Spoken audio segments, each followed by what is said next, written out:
തിരുവനന്തപുരം ഉച്ചക്കടയിൽ നിന്നും 9 ദിവസം മുൻപ് കാണാതായ 15-കാരൻ ആദർശ് വീട് വിട്ടത് ഫോൺ കേടായതിന് വീട്ടുകാരുടെ വഴക്കു ഭയന്ന്. തമിഴ്നാട്ടിലെ മാർത്താണ്ഡം കരിങ്കല്ലിലെ കടയിൽ നിന്നാണ് ആദർശിനെ കഴിഞ്ഞ ദിവസം കണ്ടെത്തിയത്. ഏതാനും ദിവസങ്ങൾക്ക് മുൻപ് കൂട്ടുകാരുമായുണ്ടായ വഴക്കിനിടെയാണ് ആദർശിന്റെ മൊബൈൽ ഫോൺ കേടായത്.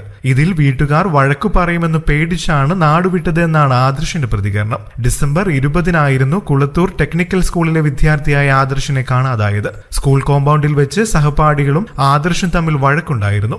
ഇതിനിടെ ആദർശിന്റെ കയ്യിലുണ്ടായിരുന്ന മൊബൈലിന് കേടുപാട് സംഭവിക്കുകയായിരുന്നു. കേടുവന്ന മൊബൈലുമായി വീട്ടിൽ ചെന്നാൽ വഴക്ക് കേൾക്കേണ്ടി വരുമെന്നതിനാലാണ് നാടുവിടാൻ തീരുമാനിച്ചത് എന്നാണ് ആദർശ് പോലീസിനോട് പറഞ്ഞത്. ആദർശിന്റെ ഫോട്ടോ അടക്കമുള്ള അറിയിപ്പ് പോലീസ് കേരള തമിഴ്നാട് ഭാഗങ്ങളിൽ നൽകിയിരുന്നു. ആദർശിന്റെ കുടുംബവും തമിഴ്നാട്ടിലുള്ള ബന്ധുക്കൾക്ക് ഫോട്ടോ കൈമാറിയിരുന്നു. ഇന്നലെ രാവിലെ 8:30-യോടെയാണ് കുട്ടിയെ കണ്ടെത്തിയതെന്ന് ആദർശിന്റെ അച്ഛന് വിവരം ലഭിക്കുന്നത്. ശേഷം ഷാഡോ പോലീസ് സ്ഥലത്തെത്തി ആദർശിനെ നാട്ടിലേക്ക് കൊണ്ടുവരികയായിരുന്നു. കൂടുതൽ വാർത്തകൾക്കും വിശേഷങ്ങൾക്കുമായി ഈ ചാനൽ സബ്സ്ക്രൈബ് ചെയ്യാൻ മറക്കല്ലേ. നന്ദി.